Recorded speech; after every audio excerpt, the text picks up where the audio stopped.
Well, now I have two Kallax units for my LPs. However, I think the maximum is to measure twice and buy once. However, I believe there is a fix.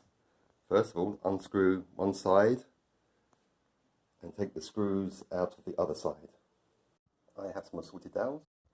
The Ikea size peg is too loose, so I could use a bigger peg and drill that out. Likewise, that doesn't fit here, so I'd have to drill that out. Or, what I think I'll do is make parallel holes.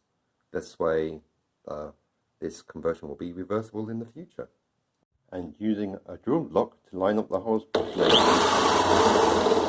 On the end pieces, you will have to put in pegs that are half the length sticking out than the others, because we're going to have pegs coming out from this side that butt up to them half the length also. And drill through one of the end piece boards through to the other side.